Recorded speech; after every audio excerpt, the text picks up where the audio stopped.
젊을 때 정말 애써 일했어요. 그 덕에 주위에서 나를 우러러보고 높이 사주었고 65해에 떳떳이 일을 그만둘 수 있었죠. 그렇게 잘나가던 내가 30해가 지나 95번째 해 생일날 왜 그렇게나 뉘우치며 눈물을 쏟았는지 모릅니다. 65해까지의 내 걸음은 자랑스러웠지만 그 뒤로 이어진 30해는 뉘우침과 아픔뿐인 나날이었어요.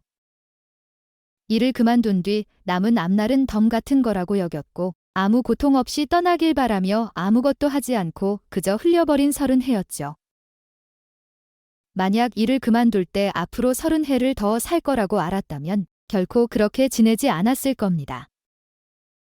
이제 늙어서 뭘 시작하기엔 늦었다고 생각한 게 엄청난 잘못이었어요. 지금 나는 95살이지만 머리는 또렷합니다. 이제야 예전부터 하고 싶었던 말 익히기를 시작하려고 해요. 그 까닭은 오직 하나예요. 10해가 지나 105번째 해 생일날이 되었을 때 95살에 아무것도 붙잡고 시작하지 않았음을 뉘우치고 싶지 않아서입니다. 여러분은 80을 지나 그 뒤날을 어떻게 채우고 싶으신가요? 예전엔 80이 아주 멀어 보였는데 돌아보니 문득 어느새 우리 곁에 성큼 와 있더군요. 옛날에는 80쯤이면 태어나 늙어가고 병들어 떠나기 직전쯤이라고 여겼죠. 하지만 이제는 온살, 100살까지 산다고들 떠드니 앞으로 어떻게 살아야 할지 마음이 갑갑해지기도 합니다. 숨부터 지내는 날이 길어졌다는 건 기쁜 일이지만 몸져 누워 곁사람들을 힘들게 하진 않을까? 그 긴 세월을 또 어찌 보내야 할까 하고 머리가 복잡해지죠. 80 넘어도 복되고 오래 살려면 우린 무엇을 어찌 해야 할까요? 80이 넘어서 암덩이를 발견하면 절대 칼을 대지 말라고들 합니다. 80이 넘으면 몸을 살핀다며 받는 온갖 검진도 그리 좋지 않을 수 있대요. 먹고 싶은 건 참지 말고 먹으라고 하더군요. 술이든 담배든 즐기고 싶으면 막지 않아도 된다고 합니다. 80이라는 벽이 높고 단단하지만 그 벽을 넘어서는 가장 좋은 길은 하기 싫은 건 하지 않고 좋아하는 걸 하며 지내는 거라고 해요. 말도 안 되는 소리 같냐고요? 놀랍게도 이 말은 30해 넘게 나이 많은 분들의 마음결과 몸 상태를 살피고 연구해온 뛰어난 고침 익힌 이가 한 이야기입니다.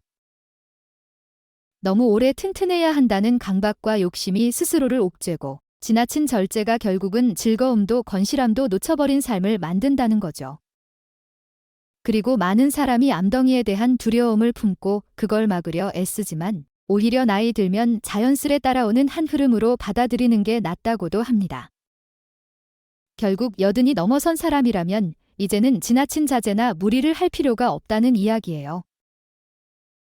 지금껏 열심히 살았다면 80을 넘긴 뒤로는 제 즐거움을 찾아 사는 게 가장 슬기로운 길이라는 거죠. 80이란 벽을 지혜롭게 넘으면 삶에서 가장 기쁜 20해가 앞에 놓일 수 있다고 합니다. 30해 넘게 어르신들의 마음가짐을 살핀 뒤 지금도 연구에 힘쓰고 있는 뛰어난 이가 전해주는 이 기쁜 늙음의 숨은 이야기가 담긴 글에서 누구보다 즐겁고 온전한 뒤날을 맞으려면 우리가 무엇을 알아둬야 하는지 다뤄보려 해요. 특히 부모님이 나이 많은 분들이 읽고 큰 놀라움을 느꼈다는 이야기도 있더군요. 어버이께 잘해드린다고 하던 일들이 오히려 독이 되었다는 걸 깨달았다나 봅니다. 그 글을 쓴 이가 말하길 80을 넘어서면 누구나 마주해야 하는 네 겹의 벽이 있다고 해요. 의사와 약과 치료집, 병원에서 벗어나는 벽, 늙음 자체의 벽, 생각능력 흐려짐, 치매 때문에 생기는 벽, 그리고 80의 벽이 그것들이라고 하더군요. 누구나 해가 갈수록 나이 들고 노인이 되어갑니다. 누구나 숨붙어 있는 동안 하고 싶은 걸 다 누리며 살고 싶어 하지만 나이가 들면 온전히 홀로 지내긴 어려워지기도 하죠. 다른 사람 도움 없이 스스로 잘 지낼 수 있는 기간을 몸이 버텨주는 날들 정도로 부를 수 있는데 남자는 72 안팎, 여자는 75 안팎쯤으로 본다고 해요. 즉 남자든 여자든 70즈음이 지나면 누군가 손길이 필요한 때가 온다는 얘기입니다. 물론 이건 대체로 그렇게 나타난 수치일 뿐 사람마다 다를 거예요. 그리고 이 땅에서 남자가 보통 81쯤, 여자가 87쯤까지 산다고 하니 남자는 숨이 먹기 전까지 대체로 9해 정도, 여자는 12해 정도를 누군가의 보살핌을 받으며 지내야 할 수 있단 말입니다. 게다가 점점 그 시간이 늘어나고 있으니 혹여 그보다 더 길 수도 있는 거죠. 그저 오래 산다고 마냥 좋기만 한 건 아니라는 뜻입니다. 튼튼하게 오래 살아야 기쁜 뒤날을 누릴 수 있으니까요. 이런 수치들을 보면 어떤 생각이 드시나요? 여드는 일은과 확연히 다릅니다. 오늘까지 멀쩡해도 내일은 어찌 될지 모를 나이예요. 이런 수치와 얘기를 꺼낸 건 여러분을 우울하게 하려는 게 아니라 남은 살날을 더 뜻있게 보내길 바라서예요.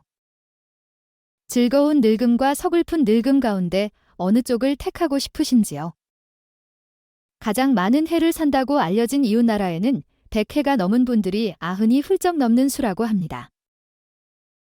우리도 이제 100해 넘게 사는 분들이 10,000명을 넘어섰고 주위에서도 100해를 넘긴 어르신 이야기를 드물지 않게 듣게 되죠. 그렇다고 해서 모든 이가 90이나 100살을 맞이하는 건 아니고 또 그 나이에 다들 튼튼하고 행복하란 보장은 없습니다. 80이 지난 뒤는 이른과는 정말 다릅니다.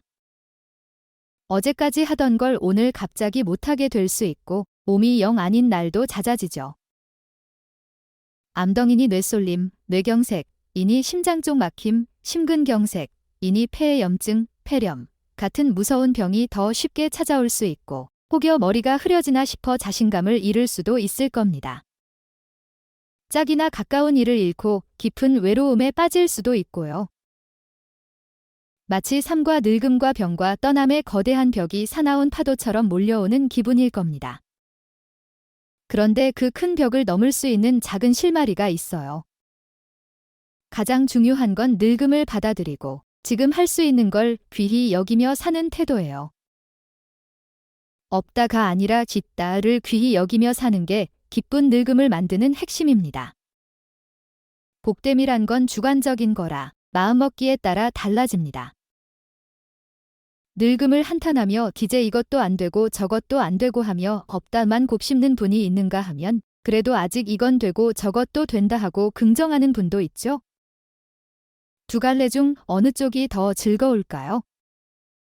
80을 넘으면 대부분 사람 몸속에 암덩이가 깃들어 있다고 합니다. 실은 모르고 지나가는 분들이 더 많다는 거죠. 그 글을 쓴 와다 히데키가 오랫동안 머물렀던 어르신 전담 치료집에서 매해 100명 가까운 분들의 남은 몸을 살펴본 결과 몸속에 꽤 큰 병이 있었어도 숨 쉬던 동안 몰랐고 전혀 다른 이유로 세상을 떠난 사례를 적잖이 봤다고 합니다.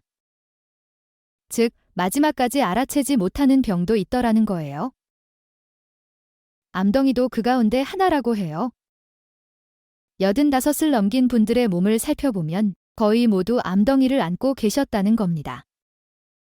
곧 80을 넘으면 누구나 몸속 어딘가에 암이 있다는 이야기죠. 우린 암이 죽음으로 이끈다고 여겨 일찍 찾고 일찍 고쳐야 한다고 알고 있지만 꼭 그렇지만은 않나 봅니다.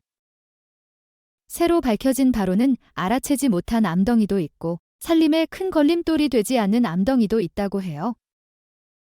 특히 나이가 들수록 암덩이의 자라남이 더뎌지므로 그냥 두어도 문제가 안 되는 경우가 생각보다 많답니다. 그래서 그 글쓴이는 80을 넘으면 암덩이를 굳이 손보지 않아도 된다고 봐요. 만약 80 뒤에 암덩이가 발견되어도 너무 아파서 견디기 힘들거나 먹고 마시는 걸 전혀 못하는 게 아니라면 암덩이를 굳이 없애지 않을 거라고 말합니다.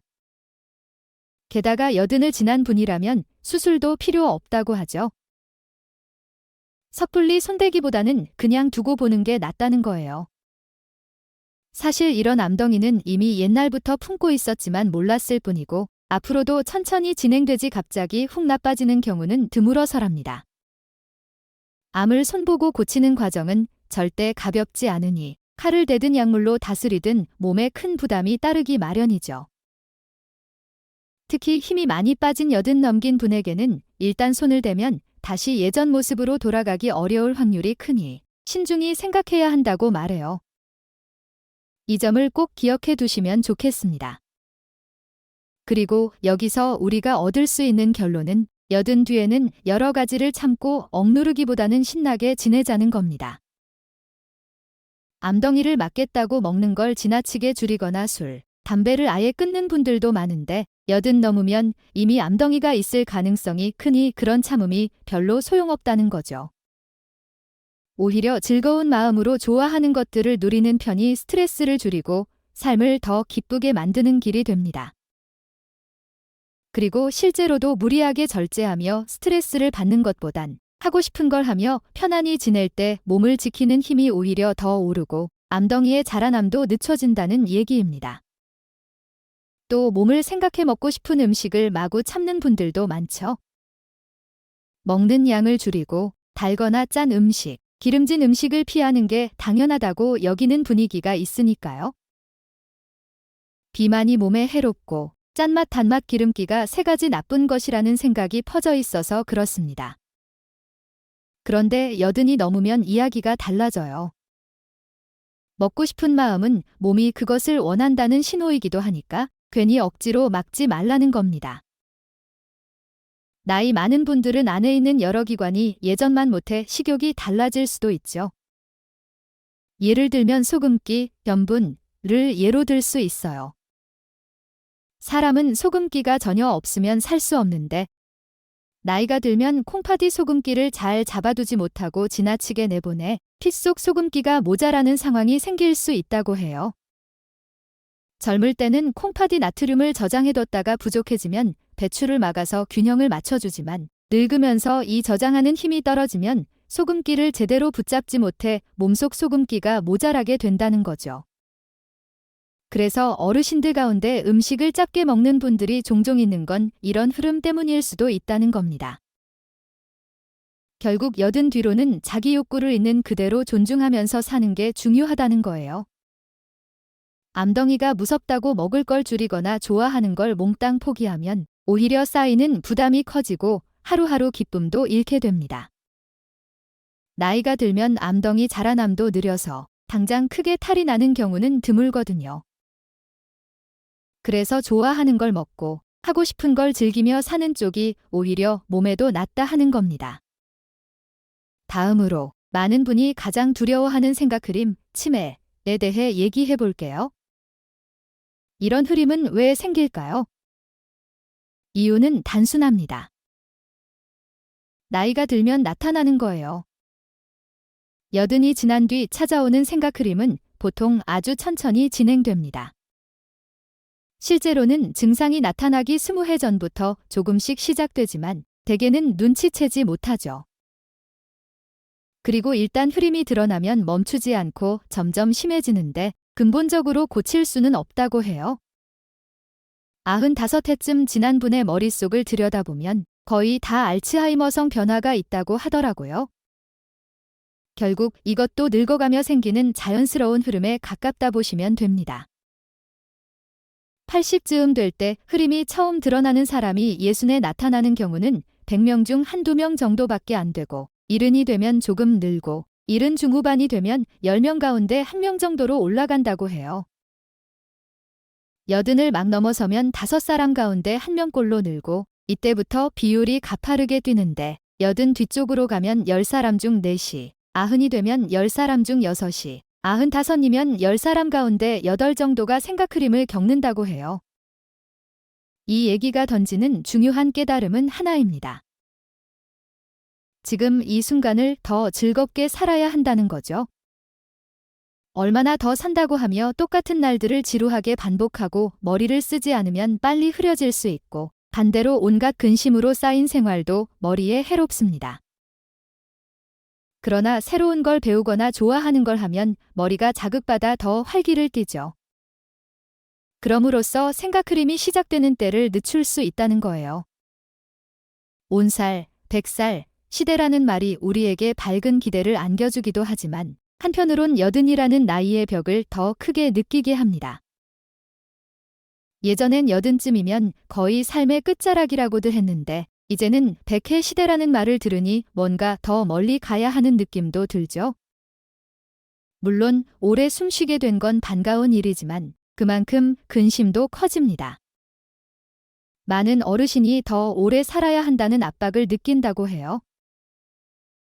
그래서 먹고 싶은 것도 몸에 해로울까 참고 힘든 몸을 이끌고 운동을 억지로 하기도 하죠.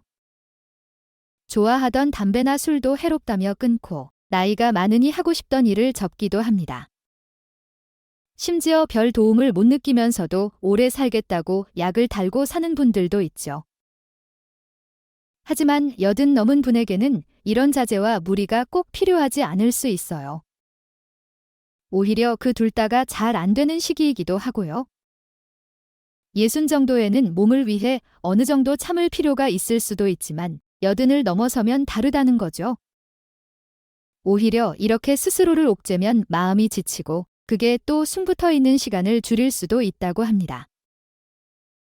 이제까지 앞만 보고 애써 왔으니 80 뒤로는 즐거움을 찾아 움직이는 게 참으로 지혜로운 길이겠죠. 그 글쓴이는 직접 많은 어르신을 만나는 자리에서 책이나 글로만 알던 지식으론 다 설명할 수 없다는 걸 깨달았다고 해요. 환자 한 분 한 분이 살아있는 가르침이었다는 거죠. 누구든 스스로 삶의 주인공이니 뜻하지 않은 어려움이 닥쳐 마음의 병이 생길 수도 있고요. 그러니 80 뒤로의 삶은 더 이상 참고 무리하는 길이 아니라 진정 자신이 원하는 기쁨과 체험을 찾아가는 걸음이어야 할 겁니다. 옛날 온 천하를 거머쥐었다고 하는 어느 군주가 있었습니다. 누구나 한 번쯤 들어봤을 그 이름, 바로 진시황이죠. 세상 모든 것을 얻은 그는 마지막에 딱 한 가지를 바랐다고 합니다. 죽지 않고 늙지도 않는 몸이었어요. 그 꿈을 이루려 온 세상의 묘약을 구하고 온갖 방도를 썼지만 끝끝내 그 길을 찾지 못했죠. 결국 죽지 않게 해준다는 수은이 들었다는 약을 먹다 되래 목숨을 잃었어요. 옛날 이야기지만 이를 통해 알 수 있는 건 아무리 큰 힘을 가진 이라도 늙음과 죽음 앞에선 쉽게 초연하지 못한다는 거예요. 그러니 우리처럼 평범한 이들이 늙고 죽는 걸 두려워하고 피하려 드는 건 어찌 보면 당연할지도 모릅니다. 그간 만나온 어르신 가운데 뒤날을 복되게 누리고 계신 분들께 배운 방안을 몇 가지 나누고 싶어요. 꾸준히 움직이자는 겁니다.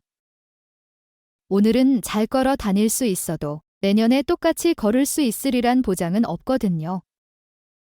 가만히 웅크리고 있으면 발도 몸도 더 빠르게 약해집니다.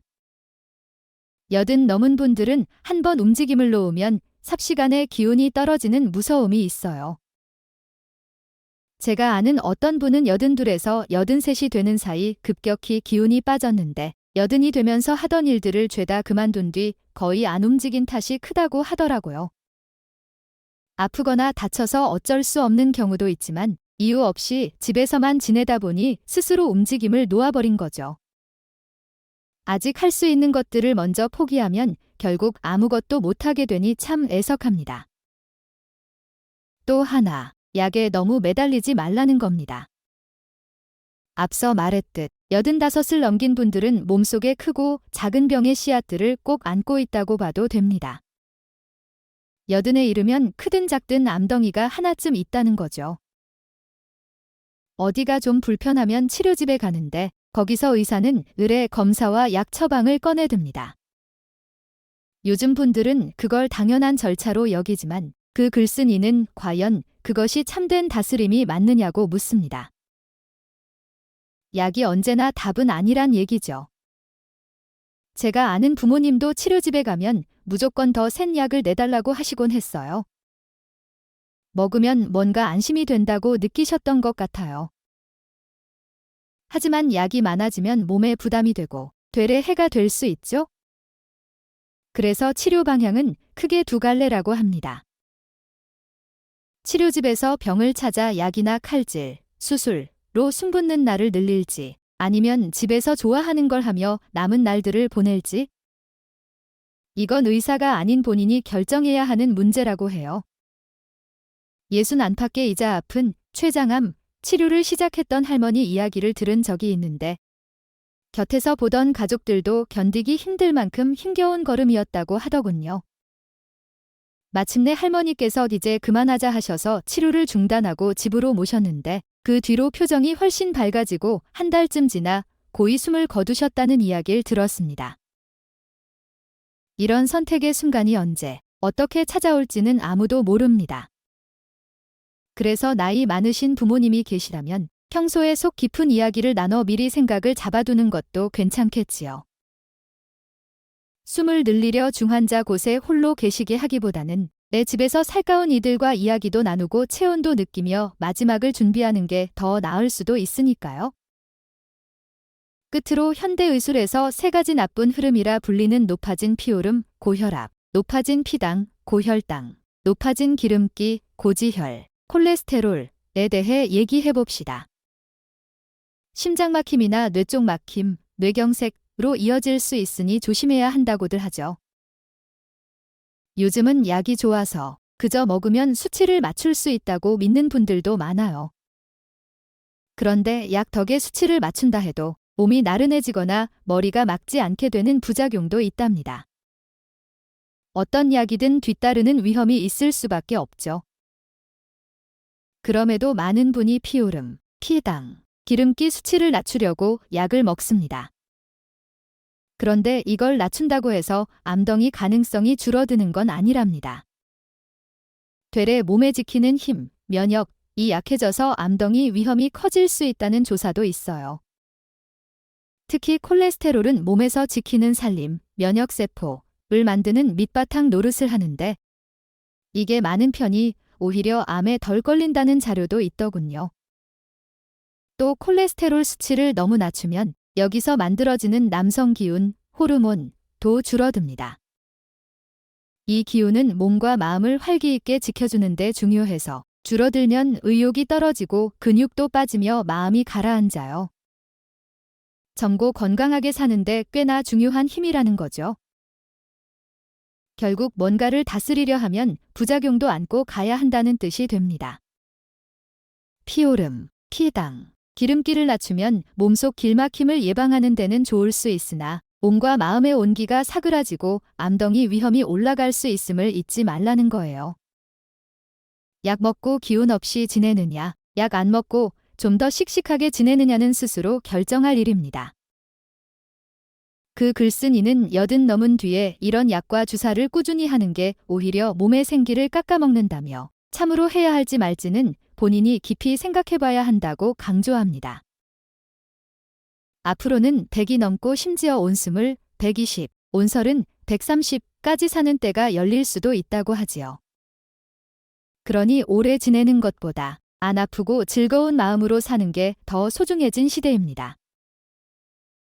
80이 되는 걸림을 계기로 참 많은 게 달라지는 것 같아요. 이건 언젠가 우리나 우리 곁에 누군가가 겪을 일이니 잘 기억해두었다가 도움이 되길 바랍니다. 살이란 우리가 어떻게 바라보느냐에 따라 많이 달라집니다.